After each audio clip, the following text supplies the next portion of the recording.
شروع اللہ کا نام لے کر جو بڑا مہربان نہایت رحم والا ہے۔ جو مخلوق آسمانوں اور زمین میں ہے اللہ کی تسبیح کرتی ہے اور وہ غالب ہے، حکمت والا ہے۔ آسمانوں اور زمین کی بادشاہی اسی کی ہے، وہی زندگی دیتا ہے اور وہی موت دیتا ہے، اور وہ ہر چیز پر قادر ہے۔ وہی اول اور وہی آخر، اور اپنی قدرتوں سے سب پر ظاہر اور پھر بھی پوشیدہ ہے، اور وہ ہر چیز کا خوب جاننے والا ہے۔ وہی ہے جس نے آسمانوں اور زمین کو 6 دن میں پیدا کیا، پھر عرش پر جلوہ افروز ہوا۔ جو چیز زمین میں داخل ہوتی اور جو اس سے نکلتی ہے، اور جو آسمان سے اترتی اور جو اس میں چڑھتی ہے، سب اس کو معلوم ہے۔ اور تم جہاں کہیں بھی ہو وہ تمہارے ساتھ ہوتا ہے، اور جو کچھ تم کرتے ہو اللہ اس کو دیکھ رہا ہے۔ آسمانوں اور زمین کی بادشاہی اسی کی ہے، اور سب معاملات اسی کی طرف رجوع ہوتے ہیں۔ وہی رات کو دن میں داخل کرتا اور دن کو رات میں داخل کرتا ہے، اور وہ دلوں کے بھیدوں تک سے واقف ہے۔ لوگوں، اللہ پر اور اس کے رسول صلی اللہ علیہ وآلہ وسلم پر ایمان لاؤ، اور جس مال میں اس نے تم کو اپنا نائب بنایا ہے اس میں سے خرچ کرو۔ اب جو لوگ تم میں سے ایمان لائے اور مال خرچ کرتے رہے ان کے لیے بڑا ثواب ہے۔ اور تم کیسے لوگ ہو کہ اللہ پر ایمان نہیں لاتے، حالانکہ اس کے پیغمبر صلی اللہ علیہ وآلہ وسلم تمہیں بلا رہے ہیں کہ اپنے پروردگار پر ایمان لاؤ، اور اگر تم کو یقین ہو تو وہ تم سے اس کا عہد بھی لے چکا ہے۔ وہی تو ہے جو اپنے بندے پر واضح آیتیں نازل فرماتا ہے تاکہ تم کو اندھیروں سے نکال کر روشنی میں لائے۔ بے شک اللہ تم پر نہایت شفقت کرنے والا ہے، مہربان ہے۔ اور تم کو کیا ہوا ہے کہ اللہ کے رستے میں خرچ نہیں کرتے، حالانکہ آسمانوں اور زمین کی وراثت اللہ ہی کی ہے۔ جس شخص نے تم میں سے فتح مکہ سے پہلے خرچ کیا اور جنگ کی، وہ اور جس نے یہ کام بعد میں کیے وہ برابر نہیں۔ ان کا درجہ ان لوگوں سے کہیں بڑھ کر ہے جنہوں نے بعد میں مال خرچ کیے اور کفار سے جنگ کی، اور اللہ نے سب سے ہی ثواب نیک کا وعدہ کیا ہے، اور جو کام تم کرتے ہو اللہ ان سے واقف ہے۔ کون ہے جو اللہ کو نیک نیتی سے قرض دے تو وہ اس کو کئی گنا ادا کرے گا، اور اس کے لیے عزت کا صلہ یعنی جنت ہے۔ جس دن تم مومن مردوں اور مومن عورتوں کو دیکھو گے کہ ان کے ایمان کا نور ان کے آگے آگے اور داہنی طرف چل رہا ہے، تو ان سے کہا جائے گا کہ تم کو بشارت ہو کہ آج تمہارے لیے باغ ہیں جن کے نیچے نہریں بہ رہی ہیں، ان میں تم ہمیشہ رہو گے، یہی بڑی کامیابی ہے۔ اس دن منافق مرد اور منافق عورتیں مومنوں سے کہیں گے کہ ہمارے لیے انتظار کرو کہ ہم بھی تمہارے نور سے روشنی حاصل کریں۔ ان سے کہا جائے گا کہ پیچھے کو لوٹ جاؤ، پس وہاں نور تلاش کرو۔ پھر ان کے بیچ میں ایک دیوار کھڑی کر دی جائے گی جس میں ایک دروازہ ہوگا، جو اس کی جانب اندرونی ہے اس میں تو رحمت ہے، اور جو بیرونی جانب ہے اس طرف عذاب ہے۔ تو منافق لوگ مومنوں سے کہیں گے کہ کیا ہم دنیا میں تمہارے ساتھ نہ تھے؟ وہ کہیں گے کیوں نہیں تھے، لیکن تم نے خود اپنے آپ کو بلا میں ڈالا اور ہمارے لیے گردش زمانہ کے منتظر رہے، اور اسلام میں شک کیا، اور فضول آرزوؤں نے تم کو دھوکے میں ڈالے رکھا، یہاں تک کہ اللہ کا حکم آ پہنچا، اور اللہ کے بارے میں تم کو وہ شیطان بڑا فریب دیتا رہا۔ تو آج تم سے کوئی معاوضہ نہیں لیا جائے گا، اور نہ کافروں ہی سے قبول کیا جائے گا۔ تم سب کا ٹھکانہ دوزخ ہے کہ وہی تمہارے لائق ہے، اور وہ بری جگہ ہے۔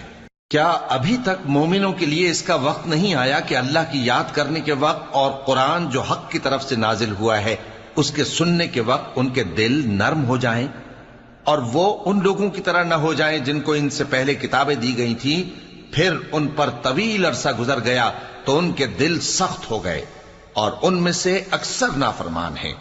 جان رکھو کہ اللہ ہی زمین کو اس کے مرنے کے بعد زندہ کرتا ہے۔ ہم نے اپنی نشانیاں تم سے کھول کھول کر بیان کر دی ہیں تاکہ تم سمجھو۔ جو لوگ خیرات کرنے والے ہیں، مرد بھی اور عورتیں بھی، اور اللہ کو نیک نیتی سے قرض دیتے ہیں، ان کو کئی گنا ادا کیا جائے گا، اور ان کے لیے عزت کا صلہ ہے۔ اور جو لوگ اللہ اور اس کے پیغمبروں پر ایمان لائے، یہی اپنے پروردگار کے نزدیک صدیق اور شہید ہیں۔ ان کے لیے ان کے اعمال کا صلہ ہوگا، اور ان کے ایمان کی روشنی بھی ہوگی۔ جن لوگوں نے کفر کیا اور ہماری آیتوں کو جھٹلایا، وہی اہل دوزخ ہیں۔ جان رکھو کہ دنیا کی زندگی محض کھیل اور تماشا اور زینت و آرائش اور تمہارے آپس میں فخر و ستائش اور مال و اولاد کی ایک دوسرے سے زیادہ طلب و خواہش ہے۔ اس کی مثال ایسی ہے جیسے بارش کہ اس سے اگنے والی کھیتی کسانوں کو بھری لگتی ہے، پھر وہ کھیتی خوب زور پر آتی ہے، پھر اے دیکھنے والے تو اس کو دیکھتا ہے کہ پک کر زرد پڑ جاتی ہے، پھر چورا چورا ہو جاتی ہے۔ اور آخرت میں کافروں کے لیے عذاب شدید اور مومنوں کے لیے اللہ کی طرف سے بخشش اور خوشنودی ہے۔ اور دنیا کی زندگی تو دھوکے کا سامان ہے۔ بندو اپنے پروردگار کی بخشش کی طرف اور جنت کی طرف لپکو جس کا عرض آسمان اور زمین کے عرض کا سا ہے، اور وہ ان لوگوں کے لیے تیار کی گئی ہے جو اللہ پر اور اس کے پیغمبروں پر ایمان لائے ہیں۔ یہ اللہ کا فضل ہے، جسے چاہے عطا فرمائے، اور اللہ بڑے فضل کا مالک ہے۔ کوئی مصیبت زمین میں اور خود تم پر نہیں پڑتی مگر پیشتر اس کے کہ ہم اس کو پیدا کریں، ایک کتاب میں لکھی ہوئی ہوتی ہے، اور یہ کام اللہ کو آسان ہے۔ تاکہ جو فائدہ تمہیں حاصل نہ ہو سکا اس کا غم نہ کھایا کرو، اور جو تم کو اس نے دیا ہو اس پر اترایا نہ کرو۔ اور اللہ کسی اترانے اور شیخی بگاڑنے والے کو دوست نہیں رکھتا، جو خود بھی بخل کریں اور لوگوں کو بھی بخل سکھائیں۔ اور جو شخص روگردانی کرے تو اللہ بھی بے نیاز ہے، لائق حمد و ثنا ہے۔ ہم نے اپنے پیغمبروں کو کھلی نشانیاں دے کر بھیجا اور ان پر کتابیں نازل کی اور میزان عادل، تاکہ لوگ انصاف پر قائم رہیں۔ اور لوہا پیدا کیا کہ اس میں اسلحہ جنگ کے لحاظ سے زور بھی بہت ہے اور لوگوں کے لیے فائدے بھی ہیں، اور اس لیے کہ جو لوگ بن دیکھے اللہ اور اس کے پیغمبروں کی مدد کرتے ہیں اللہ ان کو معلوم کرے۔